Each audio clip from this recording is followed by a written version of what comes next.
খুব interesting, justice Ganguly যাদের নাম বললেন তাদের অনেকে আজকে তিনি যখন বিজেপিতে যোগদান করেছেন তারা প্রতিক্রিয়া দিয়েছেন। আমি উল্টো দিক থেকে শুরু করি, অধীর রঞ্জন চৌধুরী কি বলেছেন অধীরদা দেখাবো। একদিন আপনি বিচারকের চেয়ারে বসে নির্দেশ দিয়েছেন,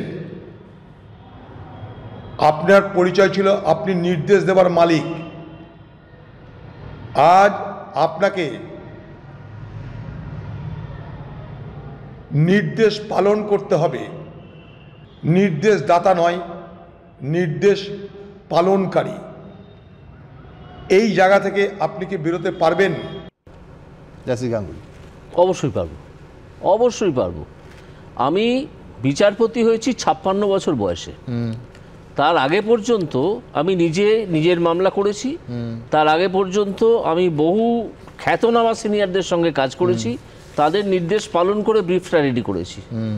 সুতরাং এই নির্দেশ পালনে আমার কোনো অসুবিধা হবে না।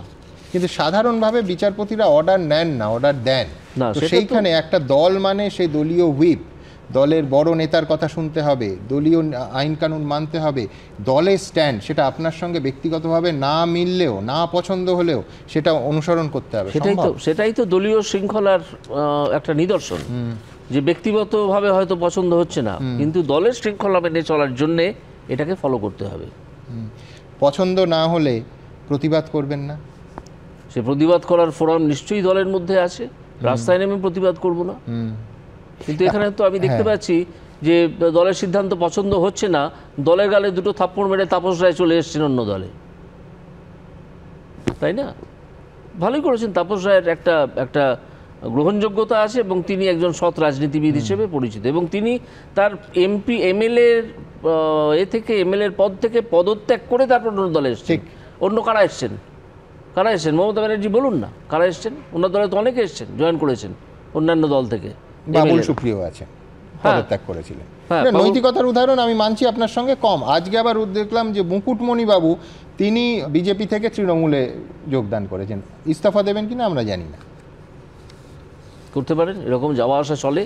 এবং এই যে দলের একটা দল থেকে অন্য দলে যাওয়া আসা, এটাকে আমি একজন ব্যক্তি মানুষের গণতান্ত্রিক অধিকার বলে মনে করি। কিন্তু নৈতিকতার প্রশ্নে একটা জিনিস তো মেনে চলতেই হবে, যে আমি ধরুন এক্স রাজনৈতিক দলের থেকে নির্বাচিত, তাদের স্পন্সর ক্যান্ডিডেট হয়ে আমি ওয়াই রাজনৈতিক দলে যাচ্ছি, আমি তো ওয়াই এর জন্য দাঁড়িয়ে নির্বাচিত হয়নি, তাহলে এক্স দলের পদটা ছেড়ে দিয়ে আবার নির্বাচনের মুখোমুখি হতে হবে। এইটুকু যদি আমাদের এমএলএ এমপিরা করতে না পারেন, তাহলে বুঝতে পারবে যে তারা একেবারেই কোনো নৈতিক মান ফলো করছেন না। এটা করা উচিত নয়, একেবারেই উচিত নয়।